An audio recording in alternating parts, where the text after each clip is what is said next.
चुड़ैल का बदला। एक बहुत ही खूबसूरत गांव था जिसका नाम था बीरनगर। यहाँ सभी लोग बहुत खुशी खुशी से रहा करते थे। गांव में सभी कुछ अच्छा चल रहा था और इसी बीच अमेरिका से एक फैमिली अपने पुश्तैनी घर में रहने आती है। उस परिवार में पति पत्नी और उनका छोटा सा बेटा थे जो अपने हवेली में रहने आए थे।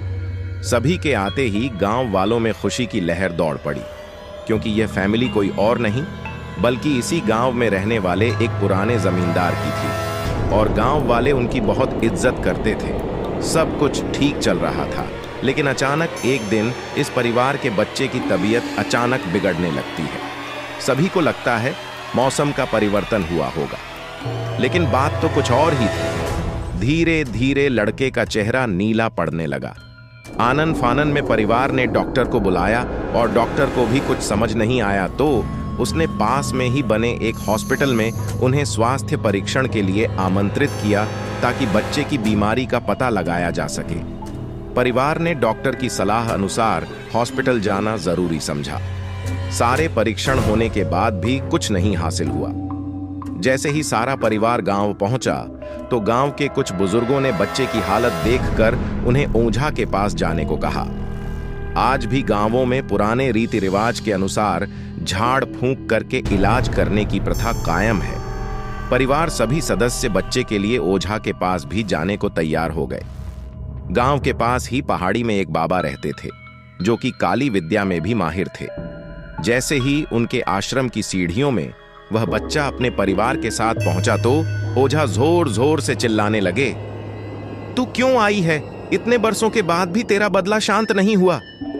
यह सब सुनकर बच्चे के माता पिता और गांव वाले दहशत में आ गए। उन्हें समझ नहीं आया कि बाबा को इतना क्रोध क्यों आ रहा है, जबकि उन्हें अभी तक कोई बात बताई नहीं गई। लेकिन बाबा तो काली माया में पारंगत थे, इस वजह से उन्हें रूहानी ताकतों को पहचानना आता था। सभी लोगों ने आश्रम में प्रवेश किया, लेकिन बाबा ने केवल उस बच्चे को पास आने को कहा। बच्चे की हालत बहुत ही खराब थी। उसकी आंखें लाल हो चुकी थीं, उसका शरीर नीला दिखाई पड़ रहा था और उसके शरीर का तापमान आम बुखार से कहीं ज्यादा था। ओझा ने विभूति उठाकर के बच्चे के मुंह पर फेंका। बच्चा जमीन पर लेट गया और जोर जोर से हाथ पैर हिलाने लगा। किसी को कुछ नहीं समझा रहा था कि बाबा की विभूति से क्या चमत्कार हुआ कि बच्चा अपने आप जमीन पर लेटकर ऐसी हरकतें करने लगा। तभी अचानक बच्चा अपने पैर की उंगलियों के बल खड़ा हो जाता है और बहुत ही खूंखार औरत की आवाज में ओझा को उसके पुराने नाम से बुलाया, अरे वो प्रेमनाथ, मैं तुझे नष्ट कर दूंगी।